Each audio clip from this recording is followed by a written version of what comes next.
Good morning बच्चों, सभी का स्वागत है हमारे यूट्यूब चैनल में उड़ान शिक्षण संस्थान में। तो बच्चों, आज की क्लास में हम लोग पादप में जनन के बारे में एमसीक्यू लेके आए हैं। और आज देखिए कितना आपका सही होता है। प्रश्नों का उत्तर दीजिए, कमेंट में जरूर करिए, ठीक है। तो और चैनल को लाइक सब्सक्राइब करिए। पहली बार अगर आए हैं तो फटाफट से लाइक सब्सक्राइब करते रहिए, ठीक है। चलिए स्टार्ट करते हैं अपना आज का क्लास। तो आज का पहला सवाल हम लोग को बीच में है। देखा कि पौधे में नए पौधे बनने की प्रक्रिया क्या कहते हैं। देखिए, जब कोई चीज नया बनता है तो उसको हम लोग क्या बोलेंगे, जनन बोलेंगे, ठीक है। इसका सही उत्तर क्या हो जाएगा, जनन हो जाएगा।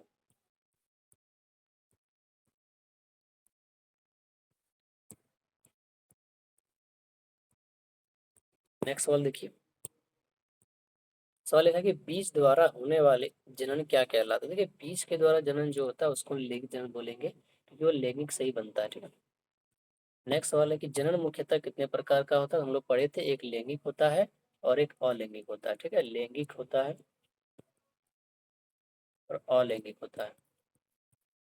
नेक्स्ट, नए पौधे का निर्माण किससे होता है। तो नए पौधे का जो निर्माण होता है वो बीज से होता है, ठीक है।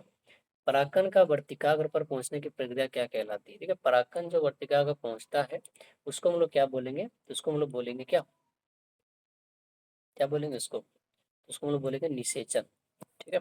नेक्स्ट, परागकण कहाँ बनता है। परागकण कहाँ बनेगा, पराग कोश में बनेगा, ठीक है। अगला सवाल है, पुष्प का मादा जनन अंग क्या कहलाता है। पुष्प का अगर मादा पूछे तो स्त्री के साथ, पुरुष का पूछेगा तो पुंकेसर। फूस फूल का नर व जनन अंग क्या कहलाता है, अभी पढ़ेंगे पुंकेसर, ठीक है। पौधे का जनन अंग कौन सा होता है। तो पौधे का जनन अंग कौन सा होता है, इसका सही उत्तर क्या हो जाएगा, फूल, ठीक है। चलिए नेक्स्ट, नर और मादा युग्मकों के मिलन को क्या कहते हैं। जब दोनों मिलता है उसको क्या बोलेंगे, उसको बोलेंगे निषेचन।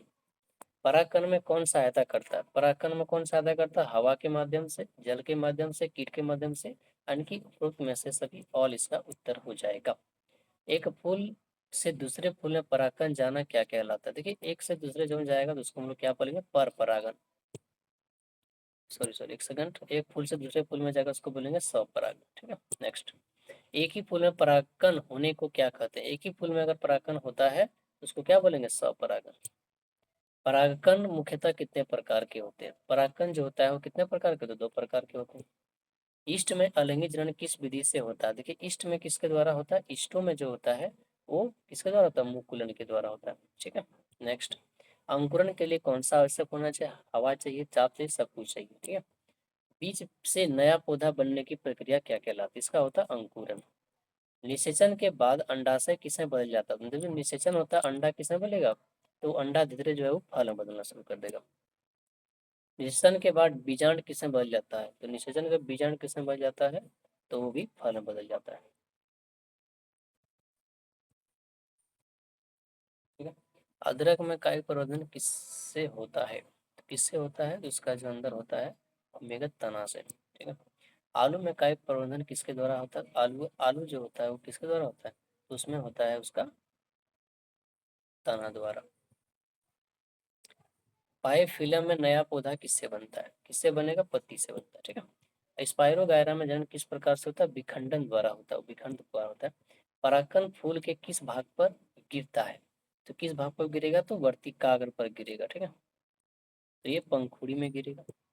अगला सवाल, कायिक प्रबंधन का उदाहरण कौन सा है। कायिक प्रबंधन मतलब जिसको हम लोग कलमी द्वारा करते हैं। इसका सही उत्तर क्या हो जाएगा, आलू हो जाएगा, अदरक हो जाएगा, बायोफिल्म हो जाएगा। तो इसमें सारा होता है, ठीक है। बीजाणु सामान्यतः कहाँ पाए जाते हैं। बीजाणु कहाँ पाया जाएगा, बीज बीज जो है वो कहाँ पाया जाएगा, तो फल में पाया जाएगा, ठीक है। स्पाइनो में फल में पाया जाएगा। अगला सवाल, फफूंद में जनन किसके द्वारा होता है। फफूंद जो होता है वो किसके द्वारा होता है, बीजाणु द्वारा होता है। गुलाब का पौधा उगाने के लिए कौन सी विधि अपनानी चाहिए, कटिंग, कलम विधि, ठीक है। अगला सवाल है, पौधे में लैंगिक जनन का मुख्य अंग क्या होता है। तो देखिए, मुख्य अंग क्या होता है, फूल होता है। लैंगिक निम्न से कौन सा अलैंगिक जनन का उदाहरण नहीं है। अलैंगिक किसमें नहीं होता है, देखिए मुकुलन द्वारा होता है वो लैंगिक जनन होता है, ठीक, अलैंगिक जनन होता है। विखंडन में अलैंगिक जनन होता है। बीज द्वारा जनन होता है और बीजाणु द्वारा जनन होता है। देखिए, बीज के द्वारा जनन होता है तो अलैंगिक तो होगा, बीजाणु द्वारा होगा, लेकिन तो इसका द्वारा होगा उत्तर ही होगा, ठीक है। चलिए, उम्मीद करते हैं आप सबको अच्छा लगा वीडियो, ठीक है। और आज की क्लास में हम इतना ही सीखेंगे और इसके बाद अगले क्लास में लेकर के जल्द से जल्द, तब तक के लिए आप इस चैनल को लाइक सब्सक्राइब और कमेंट बिल्कुल भी करना ना भूलें, ठीक है। तो लाइक कर दीजिए और सब्सक्राइब भी कर दीजिएगा, ठीक है। धन्यवाद सभी को वीडियो तक बने रहने के लिए, ठीक है।